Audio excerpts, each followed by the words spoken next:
So the Rangers over the weekend suffered a pretty big loss, and that was Corey Seager sliding into second base, jamming his thumb, and going on the injured list. The good news is nothing was broken. So the thumb isn't broken. They did x-rays quickly and saw that there wasn't anything broken. The bad news is there was enough of pain and maybe enough on the MRI where you're looking at ligament damage to say, hey. Could that sometimes be, I know it sounds weird, could that sometimes be worse? Not in this instance, but like your ligaments be worse than like if you just broke a bone? I would say a torn ligament in your thumb is worse than a broken bone. Okay. Nothing I think is torn because they said no structural damage, but it doesn't mean things weren't stretched out. Okay. Where there is swelling and there is obviously pain. And we know that there's pain because they said that he's not going to do anything for a week.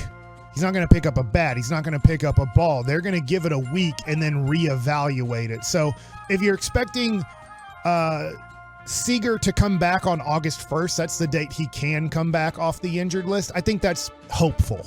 Okay. I'm not going to rule it out, but that would be hopeful. I think that after 7 days of doing nothing, that he's just going to be able to pick up a ball and a bat and it's going to be pain-free. So I would expect this to be more. I'm just guessing. I'm expecting this to be more of a 2 to 3 week situation, but I don't think anything past that. I don't think they're going to be dealing with a month or more than a month, but also I don't know. I don't know it's going to be just 10 days. I don't know that it's just going to be 2 weeks. Did you ever go through this or did you ever hear anything from a teammate? As we were joking before the show, I don't know if I totally felt like Bochy did him any favors when he was like, oh, yeah, it's negative, so he's day-to-day, but we think he'll be all right. Yeah, and that was what he said the night of. Yeah. But then the next day, he said that he's going to do a week of nothing. Yeah. So the x-ray came back, and he's like, well, it's day-to-day. But then they're like, let's go get an MRI. And after they got the MRI, they said, all right, we're going to do a week of nothing. So there's something there. But there is no complete tear, right? That would be structural damage. If we're going to be like as honest as we can with words, if you say there's no structural damage, that doesn't mean something isn't a little torn or something isn't a little stretched out. It just means there's not 100% tear. Yeah. There's not 100% damage. Right around the time, actually before he signed here and around the time he signed here, Mike, there was, hey dude, this guy gets injured. Yeah. And I was like, we'll see how that goes. And this year, two significant times missing. And I just wonder, like, is that just his career? Is that guy? He's always going to have something happen. There's multiple things here. One, I'll start off with this. He should have never gotten hurt because he should have never gone for second base. Okay. You're down 9-5 in the 8th inning. Okay. And so this is the rule when you're down 9-5 or down by more than, let's say, 2 runs. You're not the tying run. You're not the winning run. We're not taking risk. If you have to slide into a base to possibly be safe, that's a mistake. Whether you're safe or whether you're out does not matter. The rule is we're base to base now. We have to try to get the tying run up to the plate. We're limited. We have the 8th inning and the 9th inning. That's all we have left to hit. We have to figure out a way how to get the tying run up to the plate. So taking risk on the bases are bad decisions. It's a base-to-base situation. I want you running hard. I want you making it to the next base if you know you can make it there standing up. If there is a belief when you're touching first base or touching second base or touching third, if there's a belief that you have to slide to the next base to possibly be safe, it's a bad decision to go to that next base. But I think Corey Seager, in the moment, the crowd is nuts. He's going against his former team. He hits a ball that might be a double. Yeah. Mookie Betts is the best right fielder in the game, and he has a very strong arm. He proved it throughout the series. I'll tell you what, watching Mookie Betts, side note, is maybe one of the most fun guys to go watch play baseball in the world. He is just so fun to watch. Now, Ohtani takes the cake when he's pitching and hitting in the same game. Awe. But if you're just wanting to watch a position player play the game of baseball and go up to the plate and hit, I don't know if you get better money for your entertainment value than watching Mookie Betts play baseball and obviously go into the lineup and hit. But he goes for it. They call him out. They review it. He is safe. But immediately when he's called out, you can see the pain on his face when he hits the base. And I thought, oh no, finger, wrist, what is it? I don't know. Now, this is why guys wear the sliding guard. is when you get to first base, and obviously there's a moment there where you can put on the sliding pad, the kind of oven mitt. That's why guys put on the oven mitt. Right. But you don't have time to put on the oven mitt when you hit the ball into right field and then you're deciding to run to second. You don't have the oven mitt to support your fingers and your wrist. Yep. So, unfortunately for him, he is on the injured list. And now the Rangers have to go on without him. And this is going to be – the Rangers handled it great the first time. And so far they've handled it pretty well. They're 1-1 in the 2 games. And Ezekiel Duran went 2 for 4 yesterday, filling in at shortstop. And I did see somebody earlier say they want to see Duran get a shot again. So Now, he did make an error that they called a hit. One of the balls was hit to him. It was 2 steps to his backhand side, and he dropped it, then picked it up and threw, and they beat it out. If he catches that ball clean and throws it clean to first base, that's an out. But in today's game, we're trying to get batting averages up. And so it's like, look, if there's anything close, if a guy drops a ball, picks it up and throws it to first and the guy beats it out, we give it a hit. We're trying to get more hits into the game. So even the scorekeepers know that even though that is a routine play that should be an out, we give it a hit to try to up batting averages. How much infield do you think he has been taking?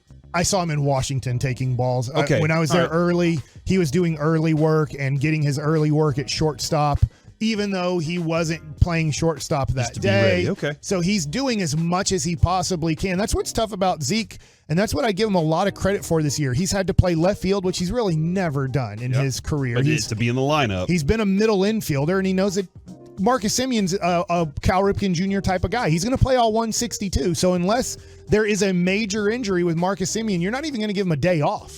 He's going to play second base every day that he's healthy. So second base is a non-starter. Shortstop can be a starter because there's a guy in Corey Seager you mentioned. He has an injury history throughout his career. He's a guy that does want and need days off. So shortstop will be a thing that he can play, and now he's going to have to play up until at least August 1st, shortstop. But I do think it can help Zeke. I think Zeke was struggling with designated hitter. And here's why. And maybe this is hard to understand. But when I hit in the second inning, I come up to bat. Let's just say my spot comes up. I'm batting 8th, and I get to finish off the second inning hit. And now I go back. I just have to sit on the bench for 1 hour, maybe 30 to 40. I'm just sitting there. I'm not part of the game. Yeah. I'm not engaged in the game. It is very tough to just sit there on the bench and watch a game for 30 minutes and like, oh, it's your turn to bat again. I'm not on defense at all. When you're on defense, whether the ball's hit to you or not, you're engaged every pitch because you're getting ready for the ball to possibly hit to you. You are going through your mind, all right, runner on second base, 1 out. How fast is this runner? If the ball's hit to my left or my right, can I still throw the ball home? No, I can't because this guy has good speed, so I know that I just got to get the ball to second base.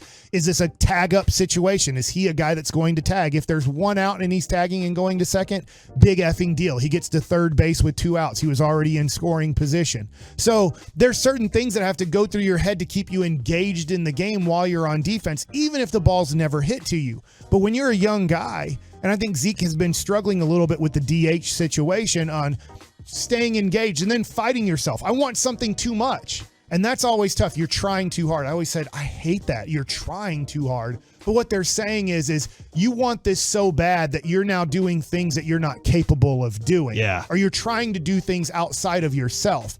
And I think when you're a young guy and you're a designated hitter and you're not engaged in the game, as in you're having to hit and then sit on the bench for 45 minutes, then go up and hit again, you want something more than what you'd usually want it as a position player. And that's why veteran guys are better DHs than young guys, because they have been in so many games. They have a better idea on how to stay engaged. Like a JD Martinez for the Dodgers. That makes sense. He's going to understand how to be a DH more than Ezekiel Duran is going to understand how to be a designated hitter. Now, here's the other tough part. I don't know if Adolis, from what I understand, Garcia is going to be ready to play today either.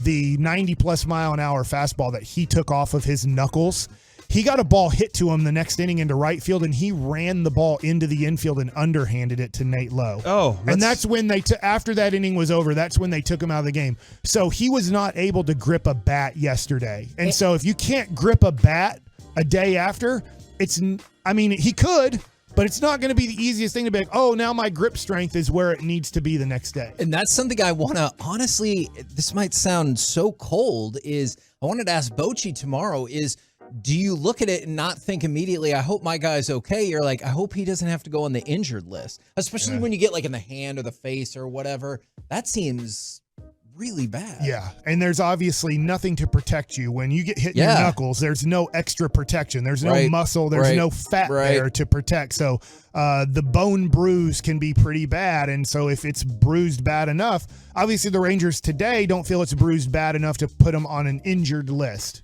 To be like, we need to call somebody up. We need to give him at least 10 days. Good. So yeah, hopefully that is good. But the Rangers are going into Houston without Corey Seager, without Nathan Eovaldi pitching in the series that they wanted him to pitch in. Adolis Garcia right now is a 50-50, I would say, for today. So going into this series, you're not at your healthiest, which, hey, this is a big series. If Houston were to sweep you, and I hope they don't, I'm not predicting they will. But if they do, it's all tied up going into, the final into the final 50-something games as the Rangers reach the 100-game mark. 18 games over 500. So they were 40-20. If you look at it after 60, they play their next 40. They do play a hair below 500 in those next 40 games, but they're still in a great position, but they're a little bit wounded. And you just wonder this. You know that Corey Seager's coming back. You know that Adolis Garcia, he might play tonight, but he's coming back. You know that Nate Eovaldi is coming back into your rotation here, hopefully just missing one start.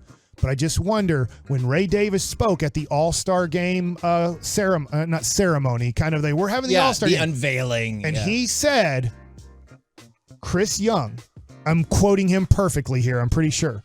Chris Young is going to do everything in his power to make sure that Bruce Bochy is the manager of the 2024 All-Star game. You know what that means? Win the pennant. I've given him free reins to win the American League.